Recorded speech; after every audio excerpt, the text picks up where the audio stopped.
Hey, everybody. Welcome to another episode of Wellness Blueprints. I'm Jess Milner. I'm so glad you're here to nourish your roots with me. And today I want to talk about how this toxic positivity thing, okay, just thinking positive is not going to get you out of, your limiting beliefs, these patterns that you have. So let's talk about this because there's a lot of people out there who have a lot of little slogans and logos and stuff, or it may, and a lot of it is not like any particular person doing anything, but it's just kind of like, these lines that are out there for everybody just going like, oh, just think positive, raise your vibration, these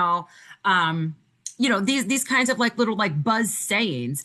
And this can really feel kind of, it can be very, very, depressing and really sound very rude and gaslighting when it comes from people who are saying, well, like you just need to do this, be more this, be more this, be more this, because it's so surface level and it's so not the same for everybody. So, I'm asking, like, have you ever felt gaslit by a guru or, some sort of spiritual teacher?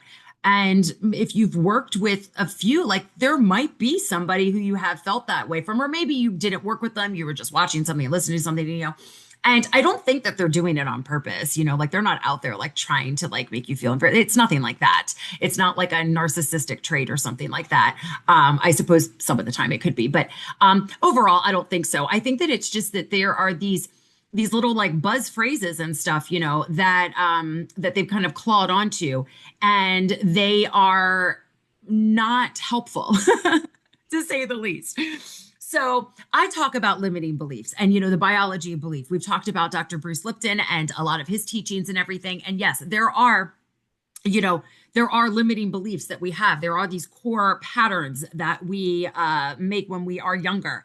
But believing harder, like if you have some sort of a belief that, you are not, you're not seen, you're not successful, or whatever the case might be, just believing real hard that you are and chanting into the mirror, like, I am successful, I am this, like those things can be helpful, but that's not how you're going to reconcile this limiting belief or pattern. It is actually a much deeper thing that you need to dig into. And it's not like oh, maybe try this and you'll fix your limiting belief, or maybe try this and you'll fix it. No, there's literally one way to do it, and it's under a law, and that is how you're going to actually fix such a belief. Okay.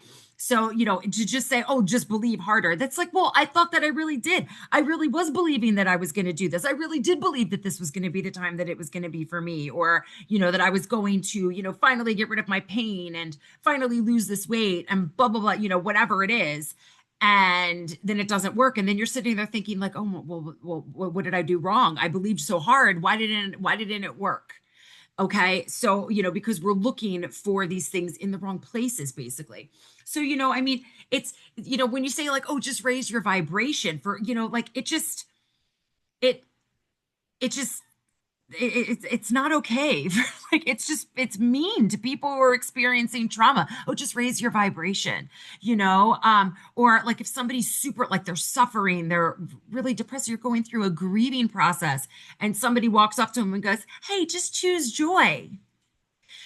I mean, this is the time when people like get punched in the face. And I mean, come on now, what did you learn? Because this is not something you don't just go, oh, well, just don't feel that way. It's kind of like if you are someone who has been suffering from like ADHD, anxiety, you have like all this stuff going on in your head, discombobulated all the time, and you go to someone and speak to them about it, not a therapist, because the therapist should never ever do this, but if you go to somebody and you start talking about like, oh, well, I have this anxiety and I'm always thinking about this and my brain's always doing this, and the person you're talking to is always super happy, can't relate, and just goes, well, why are you doing that? Just be happy. Oh, is that all I have to do? Like, and the other part of that I just got to mention there, when you are really going through a crazy, horrible time of suffering, and you are in a bunch of depression and you are grieving, or, whatever the case is, and you were just really at a low point, that is not the time to start digging into the true inner work. Okay. Because there is something that needs to go on there.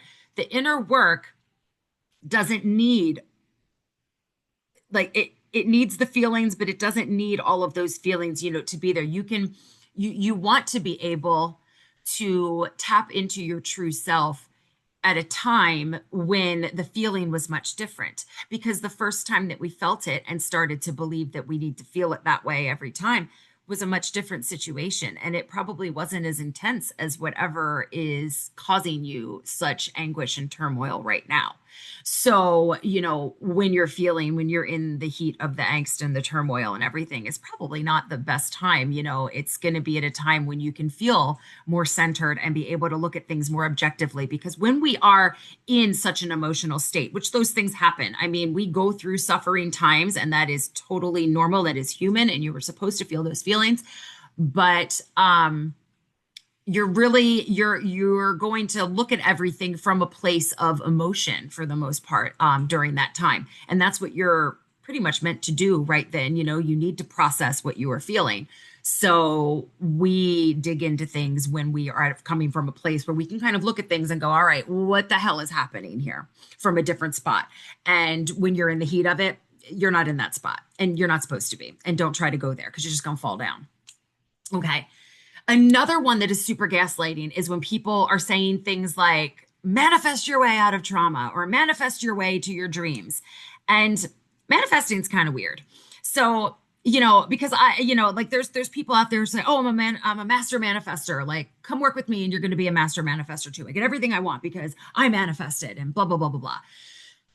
But the thing is, when you really understand the quantum and, the quantum all around us, and manifesting whatever your desired outcome, whatever that thing is that you want, that you are intending to manifest, is just one possibility on a wave of possibilities on which we exist. Okay. There is just this wave of possibilities, potentiality surrounding us all the time. And whatever it is that you want can land, but it's not necessarily going to every time.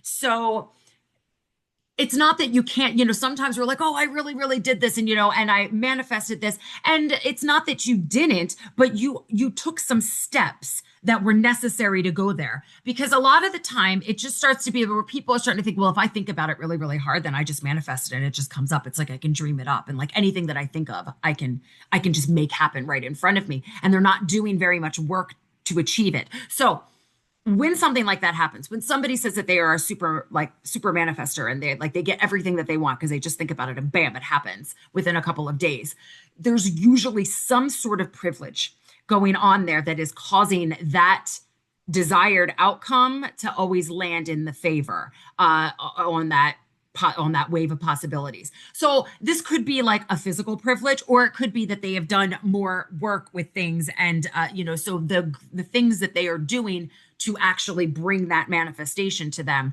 are much deeper than what you're looking at, and are governed by a set of laws that are, that you're not looking at. So, but most of the time it's some sort of privilege there and everything, or just like a wave of really, really good luck. I know, you know what? My grandfather could go to the racetrack and win big money almost every time. I don't know. Maybe he knew something. I have no idea, but he would go. He was always lucky when he went to the casinos too. I had a neighbor about 15 years ago that like whenever we would go to like, one of the ticket auction things, the basket auctions, he would always win stuff. He always won stuff. He would win the 50-50s. Whenever he gets a lottery ticket, he wins money on it.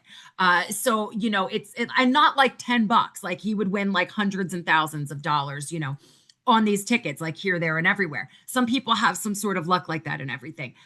I'm not going to sit here and try and be able to explain that to you. Okay. But if you're seeking out and going, well, if I manifest it, I can do it too, and then you're not getting the desired effect, it's nothing wrong with you. Okay. You didn't manifest incorrectly or anything like that. Because the thing is, these things are really based in imagination. They're really based in, this exoteric world in which we live, where we're stuck here with duality and everything. And that's okay. That's where we're supposed to be. And honestly, energy work and stuff like that is right there in that as well. But there's a middle step. People go, oh, well, I want to learn more about the esoteric. I want to get to my spiritual awakening. But there's more in the middle. It's called the mesoteric. And there's more in there. And if you skip over it, you're just going to be stuck. And it's going to keep on, resurfacing. Okay. And that's not to say that everything that we're doing in the exoteric is bad, because it is improving us in some way. Okay. But it will continue to come back. So, another thing about, this isn't necessarily a toxic positivity kind of a thing, but here, you hear of some people that have like really, really dramatic, agonizing experiences that bring them to their spiritual awakening. And I'm not saying that they didn't have this experience, because people have experiences like that. I can tell you, I've had experiences where, breathing sessions, screaming sessions, where you feel like an entity just absolutely left your body. And probably something did, you are releasing energy, you are moving energy, you are sending something out that is no longer serving you. So these things happen, and yes, it can give you a physical response. So I'm not invalidating the experience, okay? Because like, yes, you felt that way. But as far as calling it the true spiritual awakening, like, yes, you moved energy, you felt something, you understand something more than you did before, but it's still going to be more on that surface level. In other words, the patterns will come back if they're not truly reconciled. Okay. So what you want, you shouldn't be feeling physically ill. You shouldn't be tossed to the ground on your hands and knees and throwing up to have a spiritual awakening. Okay. Uh, that's not what the goal is. The goal is gentle expansion. The goal is seeking truth of your own inner wisdom, not like this dramatic purging. Okay. It's really getting to know who the hell you are.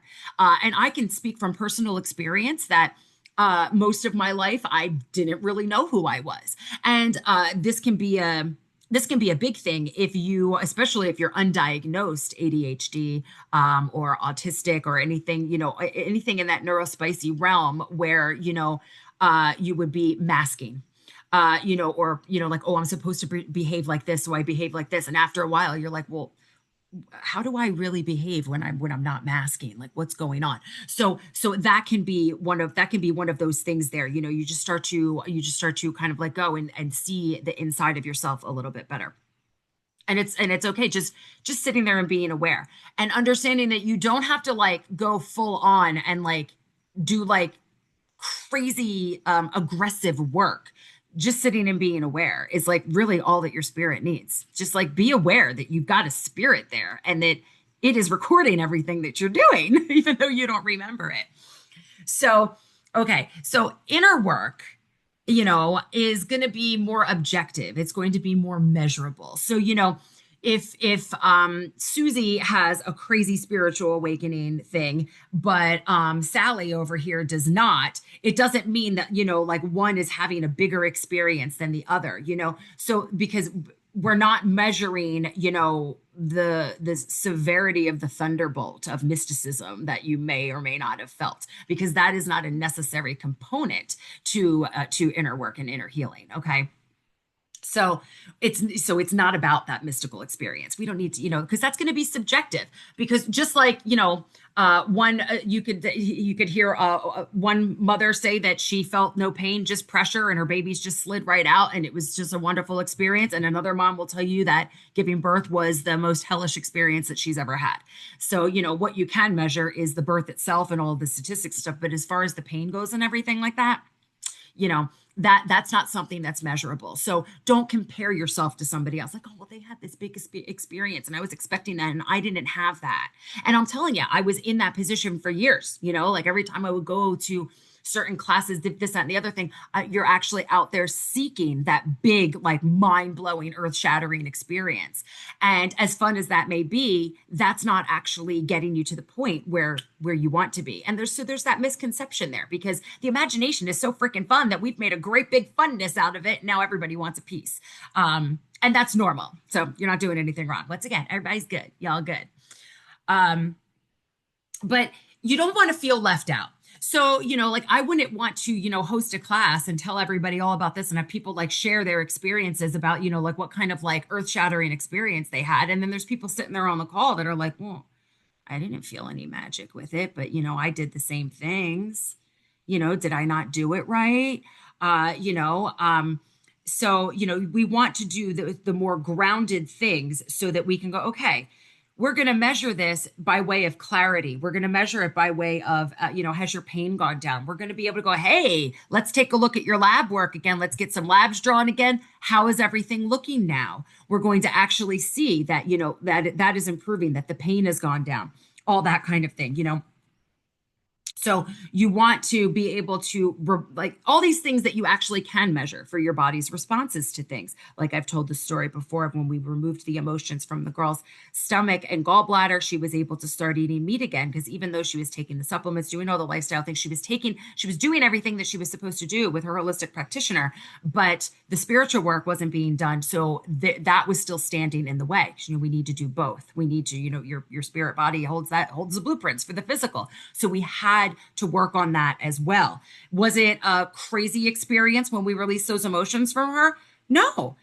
She wasn't bursting into tears or, anything like that. I mean, sometimes she would think about something, go, yeah, I remember that a little bit, and, but it wasn't anything major. There wasn't any big dramatic thing going on. But then it was just like, oh, her body was like, okay, we can do this now, because she was made aware that, there was something standing in the way. And then we gave it the permission to get on out of there. Most of the time those emotions are ready to leave and they're confused. They don't even know why the hell they're there. So, but having awareness will lead to such clarity. So, if you, I'm going to use a story of, a friend who said that she used to bite her nails all the time. And rather than there's all kinds of stuff, that we do, just like with kids sucking thumbs, you just, put the stuff on them and make it taste gross, and whatever you can do, like keep them painted, whatever you can do to like stop chewing on them. And, if it's, when it's something that's like such like a normalized pattern in your own mind that you are always chewing on them, or, something like that, it doesn't matter what you put on them. I mean, eventually, sooner or later, your fingers are going to get back in your mouth. So rather than like trying to constantly go after this pattern, she was like, well, yep, look at my nails there. I chew them.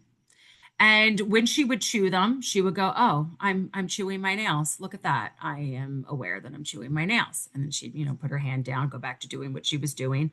And, but she didn't like go after it, try to do anything. After a while, she suddenly sat there one day and realized, she's looking at her and go, I haven't chewed on these in a couple of weeks. They actually look pretty good. And just realized that she stopped. And that was that moment of clarity. So when you have an awareness about something that you want to change about yourself, just that awareness can lead to clarity. You don't have to like come up with like a big guns and a huge game plan to tackle it. On the physical level, oftentimes we have to come out with big guns and a game plan, like with, like, okay, we're going to do some red light therapy. We're going to make sure that you're getting to a yoga class so that you can stretch your muscles and get your lymphatic system moving. We're going to take these supplements to help your drainage pathways and your mitochondria, and this to go after, like these things that we found. That's going to be more on a physical level. But see, that is physical level. The physical side of that, those things are complicated. Spirit is simple. So when you just make that awareness part, and you don't have to go like, I am aware. No, when you notice it, you go, oh yeah, look at that. Okay. And then just move on. And eventually things are going to start to change because you have that awareness, and it can start to lead to that clarity. So emotion code and body code are absolutely in the exoteric. They're this surface level. Okay. But they are moving the energy. They're starting to get you to go, I'm noticing a change when we have these sessions. When we remove these things, I'm noticing my hip no longer hurts. This actually just happened. One of my regulars, she had an issue with her hip, and she had a trip and whatever. And I said, okay, so we focused on the hip for about a week, 2 weeks maybe, in her sessions, and it has gotten better. And she's like, oh, it's feeling so much better. We've been able to remove this, that, and the other thing. Trying to get like up over like the wellness hump. Like, oh, I got like this chest cold, and there's still just some in here, and I can't seem to get it all out of my lungs there, and removing some of the emotions from there can help you to get the rest of it out of there a little bit more quickly. Okay. So, those things are very valid, and they can very, very much help. But the thing is, so when it's helping with a physical thing like that, like someone's dealing with a cold or something like that, and removing emotions from there can help you get over the cold faster. So I'm not saying like your cold's going to come back, but in terms of the energetic part of it, the energy, and like how like things are lodged and still, doing these things, the emotion code and body code, while they are still surface level, they are starting to introduce you to what's going on in your energy centers. And then that's what comes in with the quantum frequency blueprint, because I will actually show you your energy centers and what it is that's going on in each of those centers and how it aligns with your physical. And I mean, you just sit there and look at it and go, well, it really wasn't a mistake. Like when you look at it, because, before you know these things like that, you're like, I don't understand. We're doing all these things. We're doing everything right. And it's still not working. Why? And then when you take a look from the underside of it all and you go, oh, that's why it's not working, because I was ignoring this part. So it really starts to get you into a place where you become more aware of these energy centers that you have, because it's not something, like, I mean, I wasn't telling my kids when they were little, how are your energy centers feeling today, dear? I mean, maybe some moms do. That's cool. But, it's not something that we are aware of and like trying to make sure that it's balanced out until you're getting into some level of spiritual work, right? So, that is all going to be at that surface level in the exoteric, but it's an absolutely necessary first step. And it is an easy way for you to get into my world. It is inexpensive. It doesn't take hardly any work off of on your part. And it really introduces you into some of the things that you could possibly dig into deeper when you are ready. Is there any obligation for you to move on further? No, you can do it one time, 2 times, and you're good. Or you say, maybe it's not for me. I'm not going to be offended. That's totally fine. You're going to do you, and that's all right. So this is a great place to start off because of the way that it can introduce you to what your true potential is. Okay. Because you are underneath of the you that you've built on top of you. So the goal is less pain, less emotional turmoil, inner clarity, some awareness, self-awareness, understanding that when you look at somebody else and go, oh my God, blah, blah, blah, blah, blah, blah, blah, blah, you're seeing a mirror. And maybe it's not you right now. Maybe it's a pattern that you were recognizing from before. But to be able to sit there and go, I'm not saying that you can't be like, oh my God, look at that. I mean, human's going to human, but be aware of what it is that you're looking at and what you're seeing. Because this is going to lead to practical relief from suffering. And that's the goal, because we don't want to all be sitting here suffering, right? Okay. So I want to leave you with this, because if your healing journey, if your spiritual healing journey is basically a super dramatic reality TV show, it's fake. It's fake, just like that reality TV show is scripted. The true work underneath, it's much more beautiful than that. It's not overly dramatic. We can get overly dramatic when we talk about it, but that's just us being human. That's us being human in our imagination. It's a fun world. So if you want to book your emotion code session, I cannot wait to help you out with emotion code. It's so much fun for me to do emotion code and body code. So if you would like to release some emotions from there, and go ahead, check out all my social medias and everything, because I've got some great skits. If you want some more clarity on emotion code, and you can always drop me a line. Okay. But you're going to go to go.deeprootedwellnessid.com/ECBC to book your emotion code or body code. You can buy a single session. You can buy 3 or a 6-pack. When you buy 3 and 6 packs of those, you save $5 a session. So up to you. Okay. And if you would like my free download, Quantum Path to Wellness, go to go.deeprootedwellnessid.com/quantum path and download that for free. I am so glad you all stopped by today. All right. I want to wish you a fantastic rest of your week. I hope you're enjoying the summer. I hope you're not melting. Go ahead and listen to episode 58 if you feel like you are melting, because we did talk about some cooling factors in there. And remember, it's not about a mystical thunderbolt. It's about the true you and finding out who that is. And you are beautiful, I promise. Have a fantastic week and come back next week. Bye.